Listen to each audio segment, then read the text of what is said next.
Bonjour à toutes et à tous, bienvenue dans ce nouvel épisode de Scénario du cœur. Aujourd'hui, on va parler des signes, les signes de l'univers, de Dieu, des anges, des planètes, peu importe. Ce fameux « oh là là, c'est un signe », on l'a tous déjà dit ou au moins entendu. Et c'est vrai que ça réconforte.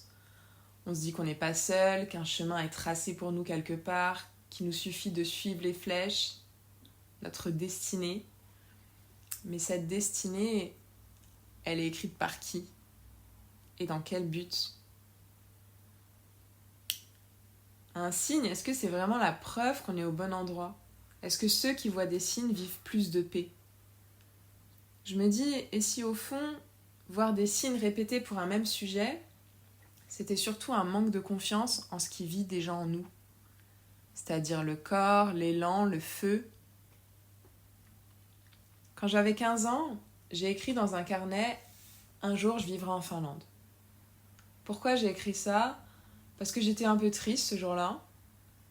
Et j'avais lu ou entendu, je sais plus, que c'était le pays où les gens étaient le plus heureux au monde. Alors ce jour-là, j'ai fabriqué une image, un futur possible pour moi, où je me suis dit, si je fais ça, à tous les coups, je vais être heureuse. Ma probabilité d'être heureuse, elle va grimper en flèche. Des années plus tard, à 22 ans, mon tout premier déplacement pro, c'est à Helsinki. On m'envoie là-bas. Je me dis, tiens, un signe. J'y retourne plusieurs fois en déplacement, j'aime bien l'ambiance. Et un jour, je vois une offre passer à la Commission européenne, ils ont une antenne à Helsinki. Je passe toutes les étapes du process et à la fin, ils choisissent quelqu'un d'autre. Donc je continue ma vie, je me dis, bon, peut-être que finalement la Finlande, c'était pas pour moi. Un an plus tard, je démissionne de mon travail parce que je veux écrire. C'est ma passion, depuis que je suis petite, j'adore ça. Mais en même temps, écrire seule tous les jours, je doute un peu. Je suis pas sûre que ce soit pour moi. Donc je démissionne et j'ai cette passion en tête, mais je sais pas trop quoi faire. 2 jours après ma démission, la commission me recontacte. Ils veulent finalement m'embaucher. Donc c'est assez dingue, inattendu. Encore un signe peut-être. En tout cas, je pars. Je vis en Finlande, comme je l'avais écrit quand j'avais 15 ans. Et là, une fois sur place, je m'ennuie. Le pays est beau, c'est génial. Mais le travail, c'est l'enfer. C'est un ennui profond pour moi. Et un jour, je reviens de faire mes courses. Je marche dans la rue et une femme m'arrête et elle me dit « Waouh, on dirait que vous sortez d'un film. J'ai l'impression d'être en train de regarder un film. Est-ce que vous êtes écrivaine ? Moi, je suis la rédactrice d'un journal. Je peux vous laisser une rubrique si vous voulez écrire. » Ça m'a paru fou.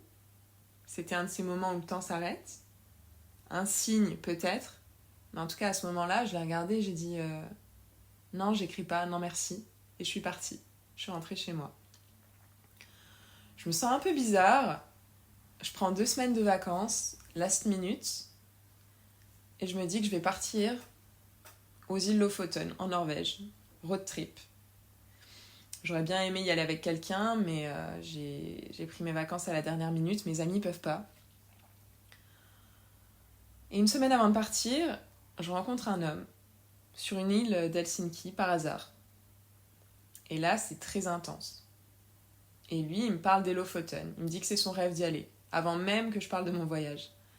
Est-ce que c'était un signe ? Je sais pas, mais en tout cas, je lui propose de venir. Et lui, il avait des rendez-vous, il avait des choses à faire, mais il me dit « je viens ». Et mes amis m'ont dit « ok, on pouvait pas venir, mais t'étais pas obligé de partir 15 jours avec un inconnu, c'est inconscient ». Et moi, dans ma tête, je vois pas cette inconscience. J'entends pas et on est parti. Alors lui, il est acteur, musicien, donc pendant le voyage, on crée, on vit, on chante, on joue. On est en Norvège en été, le soleil se couche pas. Il n'y a pas de passé, il n'y a pas de futur, il y a juste maintenant. Et lui, il me dit, c'est le paradis. Et moi aussi, je le ressens. Il n'y a plus de temporalité. Je le ressens, mais je me ferme. Et au retour, quand on revient à Helsinki, tout bascule. Moi, je prends de la distance. Lui, il m'écrit, me dit qu'il va pas très bien, il sait pas pourquoi, il a été hospitalisé. Moi, je suis pas trop bien, je pense à démissionner. Et puis d'un coup, plus rien. Il disparaît. Il m'a bloqué partout. Et moi, je me dis tant mieux. Ouf.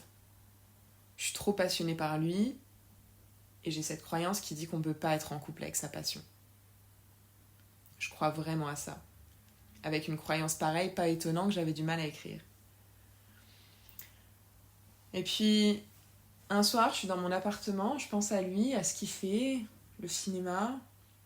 Je regarde par la fenêtre. Et là, un mec passe avec un suite Paramount. Est-ce que c'était un signe ? Je sais pas, mais je m'inscris à une formation de scénariste pour le cinéma. Et maintenant, je me dis que ce mec avec son suite, il m'a poussée à l'action, mais j'en avais pas besoin finalement. Je savais déjà, la passion, elle était déjà là en moi. Ce que j'ai pris pour un signe, c'était juste un écho, un miroir de ce que je sentais déjà dans mon corps finalement. Et les vrais tournants de ma vie, c'est jamais les signes, c'est mes décisions, mes actions quand j'en vois un. Je pense pas qu'on a besoin de voir des signes pour vivre pleinement. Ce qui rend la vie vibrante, c'est ce fil tendu entre la peur et l'extase. Et je crois aujourd'hui, depuis peu, même peut-être depuis ce matin, qu'on peut être en couple avec sa passion. J'avais peur que de vivre trop près de ma passion, ça la tue, ça l'abîme. Et maintenant, je pense que la passion, elle meurt pas, elle circule, elle évolue, elle reste là, bien ancrée. La passion, elle transperce, elle fait trembler, elle éclaire, elle appelle. Et à ce moment-là, on a deux choix. Soit on ferme les yeux, soit on plonge. Et quand on plonge, c'est dur à croire, mais la peur, elle reste toujours à la surface. On se sent bien dans l'eau et on a besoin de recommencer. Alors il y a d'autres peurs, il y a un autre plongeon. Et pour moi, c'est ça être libre. Savoir que rien n'est pour toujours. De suivre ce qui vibre dedans, même si on ne comprend pas tout. Et je fais cet épisode parce que j'ai l'impression de voir des gens se perdre un peu dans la spiritualité, à chercher des signes, des lois invisibles et des règles, comme quand on était petit, en se disant si je marche que sur les bandes blanches du passage piéton, j'aurai une bonne note en maths. C'est mignon, c'est rassurant, mais c'est pas ça créer sa vie.